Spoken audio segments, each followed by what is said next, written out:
dear students. How are you all? I hope you all are fine. Now welcome to the second video lecture of standard 6 chapter number 2. Okay. Now in the previous video we have already learned about the test for carbohydrate, protein and fats. और उसके related एक table भी है आप लोगों के text book में जो आप लोगों को फिलअप करना था. आई होप आप लोगों ने वो बहुत कंप्लीट कर लिया होगा. आप लोगों को पीडीएफ भी मिल गई होगी, वो भी सॉल्व करनी है. ओके, पीडीएफ को फेयरबुक में लिखना है और उसको अच्छे से सॉल्व करना है. उसके रिलेटेड कोई भी क्वेरीज हो तो डायरेक्टली मुझे पूछ सकते हो. नाउ हम नेक्स्ट टॉपिक पढ़ेंगे. What do various nutrients do for our body. अलग अलग जो भी न्यूट्रिएंट्स हम पढ़ते थे, for example carbohydrate, protein, fats, vitamins, minerals, ये जितने भी न्यूट्रिएंट्स है वो हमारी बॉडी में किस चीज के लिए काम आते हैं. तो अलग अलग न्यूट्रिएंट्स के अलग अलग फंक्शंस. ओके, तो हम वन बाय वन पढ़ते जाएंगे. Carbohydrate mainly provide energy to our body. Fat also give us energy. Okay, carbohydrate हमारी बॉडी में किस लिए काम आता है? एनर्जी के लिए. फैट्स भी हमारी बॉडी में एनर्जी के लिए काम आता है. But compare to carbohydrate fat give us more energy. Okay, तो फैट जो होता है वो कार्बोहाइड्रेट के कंपेयर में हमको ज्यादा एनर्जी देता है. फैट जो होता है हमारी बॉडी में जितना भी फैट है वो स्टोर्ड फॉर्म में एनर्जी के. ओके, जब भी कार्बोहाइड्रेट से हमको जब हम कार्बोहाइड्रेट लेना छोड़ देते तब वो फैट से हमको एनर्जी मिलना स्टार्ट हो जाता है. तो compare to carbohydrate fat is the important source of energy. तो यहाँ पे देखो थोड़े पिक्चर्स आप लोगों की टेक्स्ट बुक में दिए. यहाँ पे फर्स्ट पिक्चर देखो, some source of carbohydrate. Okay, तो कार्बोहाइड्रेट के थोड़े बहुत सोर्सेज यहाँ पे दिए. Sweet potato, potato, sugar cane, papaya, melon, mango, maize, bajra, rice and wheat. These are the some source of carbohydrate. ये सब चीजों में से कार्बोहाइड्रेट मिलता है. बट आप लोग देखोगे तो ज्यादातर मोस्टली जो चीजें जिसमें थोड़ा बहुत शुगर पार्ट होता है उससे ज्यादातर कार्बोहाइड्रेट हमको मिलता है. नाउ सेकंड है, ये ज्यादातर हम लोग जो भी ऑयल है उससे हमको क्या मिलेगा? फैट मिलेगा. जैसे ग्राउंडनट है, sunflower oil, mustard oil, coconut oil, soybean oil, nuts and tel. These are the example, these are the source of fats. Okay, इसलिए हमको फैट्स मिलेगा. और लास्ट में जो है these are the source of protein. Okay, butter, cream, milk, ghee, meat, fish and egg. ये जितने भी एग्जांपल वो उससे हमको क्या मिलेगा? प्रोटीन मिलेगा. तो पहला जो था उससे हमको कार्बोहाइड्रेट, सेकंड से फैट एंड थर्ड से प्रोटीन. अब हम नेक्स्ट पेज में जाते हैं.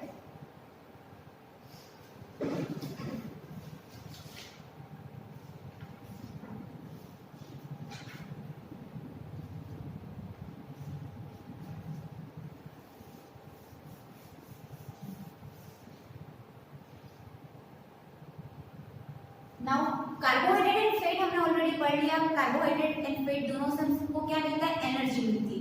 प्रोटीन से हमको क्या मिलेगा? प्रोटीन से offer for body building foods, जो हमारी बॉडी को के ग्रोथ के लिए एंड रिपेयर के लिए, जो हमारा टिश्यू रिपेयर होता है, सेलुलर डैमेज कभी भी होता है या तो टिश्यू डैमेज होता है, उसके रिपेयर के लिए और हमारी बॉडी के ग्रोथ एंड डेवलपमेंट के लिए हमको प्रोटीन की जरूरत पड़ती है, क्योंकि वो हमारे मसल्स को भी बिल्डअप करता है. ओके, तो उसके लिए प्रोटीन लेना भी बहुत ज्यादा जरूरी है. Now vitamins. विटामिन्स किस लिए काम आता है? Vitamins helps us in protecting our body against disease. Vitamins हमारे बॉडी में बहुत सारे अलग अलग विटामिन्स प्रेजेंट है. For example vitamin A, vitamin B, vitamin C, vitamin E, vitamin E K. Okay, these are the different examples of vitamin. और अलग अलग विटामिन के अलग अलग फंक्शन है. तो यहाँ पे विटामिन जो है वो हमको अलग अलग डिजीज से फाइट करने में भी हेल्पफुल है. और vitamin also help in keeping our eyes, bones, teeth and gums healthy. हमारे आईज, बोन्स, टीथ, गम्स उसको हेल्दी रखने के लिए भी विटामिन बहुत ज्यादा जरूरी है. Okay, vitamins of different kinds known by different names. अलग अलग विटामिन्स को हम अलग अलग नेम से जानते हैं. Some of this are vitamin A, vitamin C, vitamin D, vitamin E and vitamin K. देखो ये अलग अलग एग्जांपल है विटामिन के और अलग अलग विटामिन के अलग अलग function. There is also a group of vitamins called vitamin B complex. Okay, तो एक ग्रुप है विटामिन का जिसको हम विटामिन बी कॉम्प्लेक्स भी बोलते हैं. Our body needs all type of vitamin, जितने भी विटामिन यहाँ पे दिए हमारी बॉडी को सब विटामिन की जरूरत है, क्योंकि अलग अलग विटामिन के अलग अलग फंक्शन होते हैं।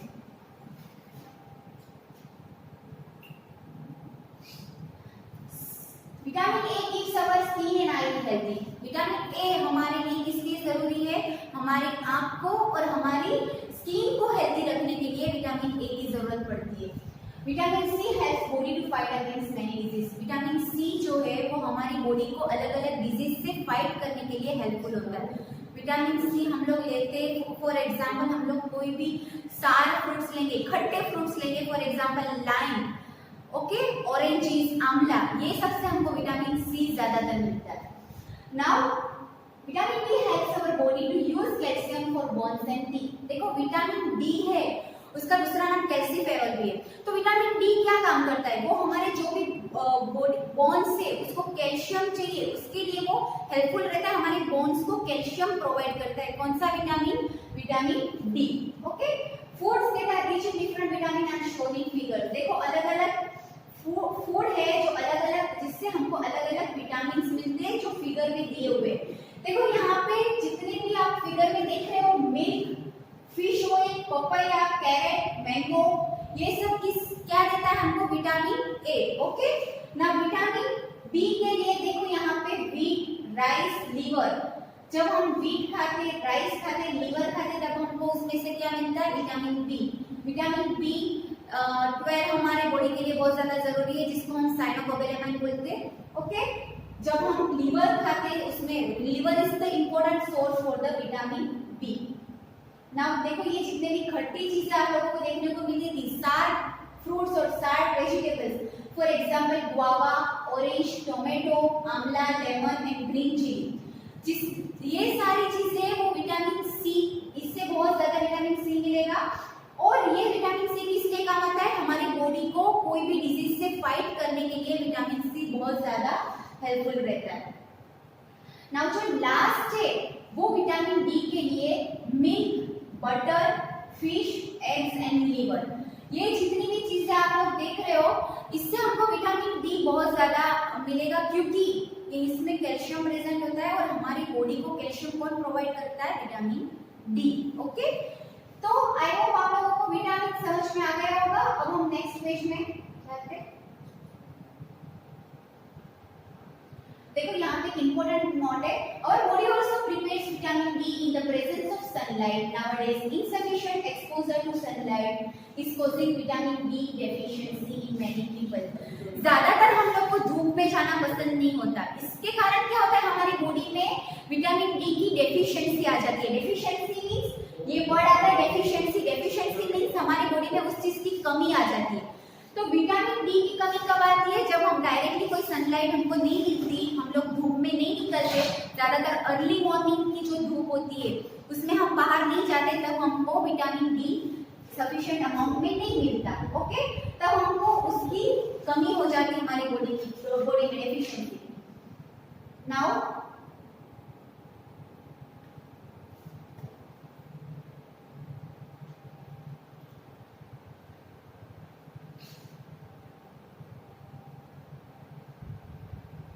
अब हम पढ़ेंगे मिनरल्स। मिनरल्स हमारी बॉडी में किस लिए काम आते हैं, ओके। विटामिन अभी तक हमने कार्बोहाइड्रेट देख लिया, प्रोटीन देख लिया, फैट्स देख लिया, ओके, एंड विटामिन अलग अलग विटामिन भी देख लिए। अब मिनरल्स किस लिए काम आते हैं, minerals are needed by our body in small amount. Minerals हमारी बॉडी को बहुत स्मॉल अमाउंट में चाहिए, बट वही स्मॉल अमाउंट में मिनरल्स हमारी बॉडी में बहुत ज्यादा इंपॉर्टेंट फंक्शन और इंपॉर्टेंट रोल प्ले करते हैं, okay. Each one is essential. देखो अलग अलग मिनरल्स हमारी बॉडी में किस चीज के लिए एसेंशियल है, वो अब हम देखेंगे। Each one is essential for proper growth of body and to maintain good health. Some sources of different minerals are shown in figure. Okay? Minerals अलग अलग हमारी बॉडी में प्रॉपर ग्रोथ के लिए और हमारी गुड हेल्थ के लिए काम आते हैं। थोड़े बहुत सोर्सेस है मिनरल्स की, वो आप लोगों की बुक में फिगर दिया हुआ है, वो मैं आप लोगों को बाद में एक्सप्लेन करवा देती हूँ। Most food items usually have more than one nutrients. You may have noticed this while recording your observation in table 2.2. However, in a given raw material, one particular nutrient may be present in large quantity than in others. ज्यादातर food items में कोई भी food item हम लेंगे उसमें एक से ज्यादा न्यूट्रिएंट्स हमको देखने को मिलते, बट फूड आइटम कोई भी एक रॉ मटेरियल लोगे, फॉर एग्जांपल राइस, तो राइस में कोई एक न्यूट्रिएंट ऐसा होगा जो बाकी सब न्यूट्रिएंट से ज्यादा होगा। फॉर एग्जांपल राइस हम खाते तो उसमें सबसे ज्यादा कार्बोहाइड्रेट प्रेजेंट है, तो हम उसको क्या बोल सकते हैं, राइस को कार्बोहाइड्रेट रिच फूड। ओके, तो जो भी हमारा जो रॉ मटेरियल होगा, जो भी हमारी फूड आइटम होगी, उसमें जो भी न्यूट्रिएंट्स एक्सेस अमाउंट में होगा उसको हम उसके रिलेटेड हम बोलेंगे कि कार्बोहाइड्रेट रिच फूड है। प्रोटीन, फॉर एग्जांपल हमको एग से ज्यादा प्रोटीन मिलता है तो हम एग को क्या बोलेंगे, प्रोटीन रिच फूड। ओके, ऐसा नाम देंगे। बाकी दूसरे भी एग के अंदर दूसरे न्यूट्रिएंट्स भी प्रेजेंट है, बट एक ऐसा न्यूट्रिएंट होगा वो सबसे ज्यादा अमाउंट में प्रेजेंट होगा। ओके, समझ में आ गया?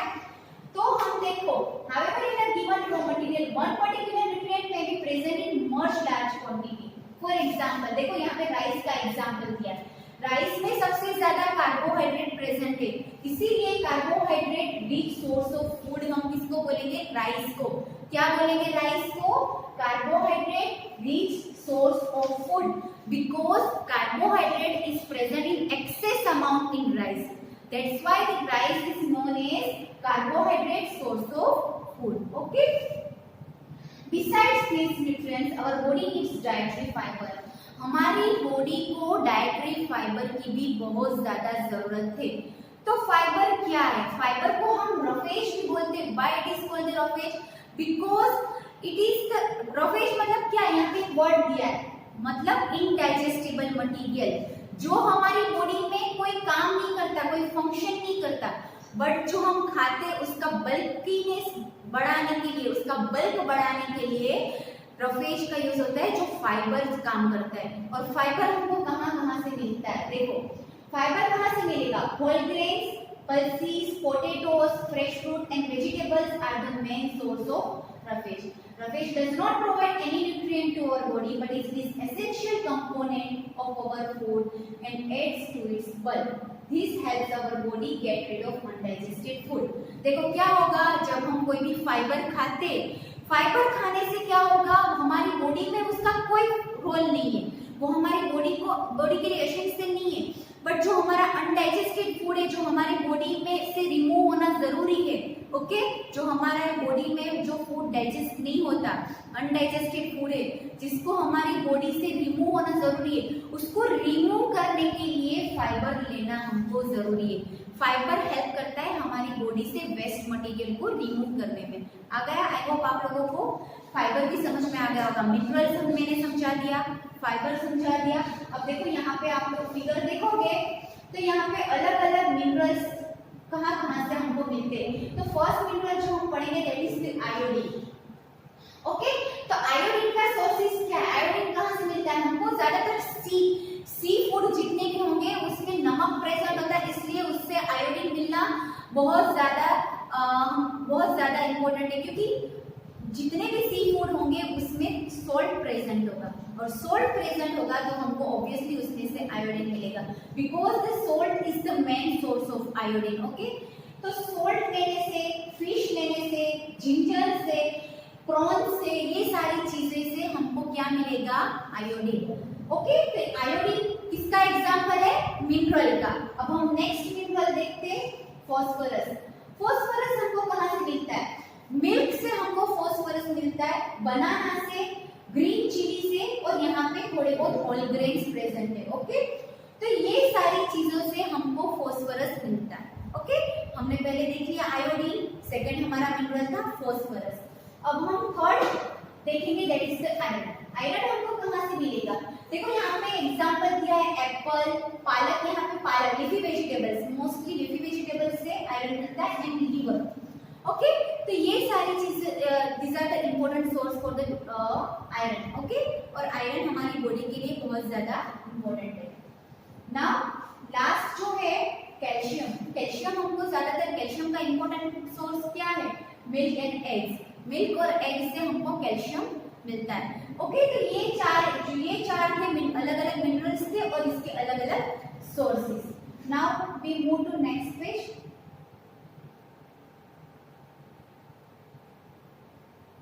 जितना ज्यादा सारे न्यूट्रिएंट्स जरूरी है उतना ही ज्यादा हमारी बॉडी के लिए वाटर भी एसेंशियल है। ओके, तो water helps our body to absorb nutrient from food. जब हम खाने के साथ पानी लेंगे तो वो पानी क्या काम करेगा, जो भी हमारे फूड में एसेंशियल न्यूट्रिएंट है वो एब्जॉर्ब होना बहुत ज्यादा जरूरी है। वो हमारे जब डाइजेस्टिव सिस्टम में जाएगा तब वहां से एब्जॉर्ब होके हमारे वो जो भी न्यूट्रिएंट्स है वो हमारे ब्लड में जाएगा। तो उसको ट्रांसफर करने के लिए वाटर लेना भी बहुत ज्यादा इंपॉर्टेंट है, क्योंकि वो एब्जॉर्प्शन में काम आता है।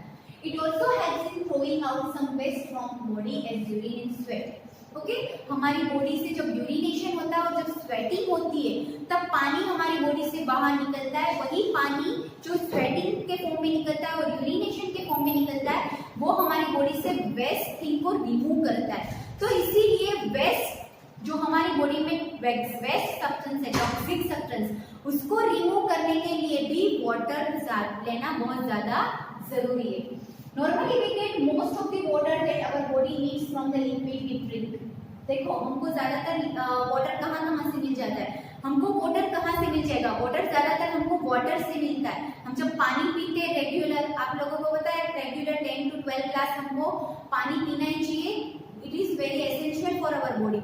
और उसके साथ साथ हम कोई भी ड्रिंक्स लेते हैं, फॉर एग्जाम्पल टी, कॉफी, उससे भी हमको वाटर मिल जाता है। ओके, मिल्क से भी हमको वाटर मिल जाता है। In addition we add water to most food. Let's see if there is any other source which provide water to our body. ज्यादातर हम लोग जब खाना बनाते हैं तब भी उसमें वाटर ऐड करते हैं, तो वहां से भी जो हमारा कुक्ड फूड होगा उसमें से भी हमको वाटर मिल जाता है। तो ये सब सारी चीजें थे, वो वाटर हमारी बॉडी में कहाँ से मिलेगा, एक तो हम रेगुलर जो वाटर पानी पीते हैं उससे मिल जाएगा। सेकेंड थिंग, हम मिल्क या तो फिर टी वगैरह जो भी बेवरेजेस लेंगे उससे हमको वाटर मिल जाएगा। थर्ड थिंग, यहाँ पे हम जो भी खाना बनाते हैं उसमें पानी ऐड करते हैं तो वहां से भी हमको वाटर मिलने के चांसेस रहते हैं। तो लास्ट जो हमारा टॉपिक है that is the activity. So students, हम नेक्स्ट टॉपिक देखेंगे that is the activity 3। Activity में कुछ नहीं करना है, हमको सिर्फ फ्रेश वेजिटेबल्स और फ्रेश फ्रूट्स लेना है। उसको क्या करना है, हमको सिर्फ मैश करना है, ग्रेटेड, मैश और कट करना है। हम या तो पील करेंगे, कट करेंगे। ग्रेटेड मतलब जो हम लोग खुरच नहीं करते, दैट इज द ग्रेटेड। या तो फिर हम मैश करेंगे, उसको अच्छे से मैश अप करेंगे। जब भी आप देखोगे कोई भी फ्रेश वेजिटेबल्स होगा और कोई भी फ्रेश फ्रूट होगा उसमें से थोड़ा बहुत वाटर कंटेंट हमको बाहर निकलते हुए देखने को मिलेगा। That means every vegetables, mostly every vegetables and every fruit contains water. Okay, तो हर वेजिटेबल्स और हर फ्रूट से हमको वाटर मिलता ही है। तो वो भी हमारी जो एसेंशियल नीड है, हमारी बॉडी में जो वाटर की नीड है वो फ्रूट और वेजिटेबल्स भी पूरी कर सकता है। ओके, तो ये एक्टिविटी में बस उतना ही करना था। हम लोगों को वेजिटेबल्स और फ्रूट को मैश करके पील करके या तो देखना था कि उसमें से वाटर निकलता है कि नहीं, ताकि हमको पता चले कि वेजिटेबल्स और फ्रूट में से भी हमको जरूरी है जितना भी वाटर हो हमको उससे भी मिल सकता है। ओके, यहाँ तक हम लोग जो नेक्स्ट टॉपिक है हमारा जो बैलेंस डाइट वो हम नेक्स्ट वीडियो में पढ़ेंगे। आई होप यहाँ तक आप लोगों को समझ में आ गया होगा। जो इम्पोर्टेंट न्यूट्रिएंट्स मैंने एक्सप्लेन किए, carbohydrate, protein, fat, vitamin, minerals और लास्ट में फाइबर भी देखा हमने, और वाटर हमारे बॉडी के लिए क्या क्यों एसेंशियल है वो भी हमने देख लिया है। तो अगर इसके रिलेटेड कोई भी क्वेरीज हो तो डायरेक्टली मुझे आप लोग पूछ सकते हो। पीडीएफ भी आप लोगों को मिल जाएगा जो आप लोगों को सॉल्व करना है। Till then, thank you, have a nice day and do very good care of yourself.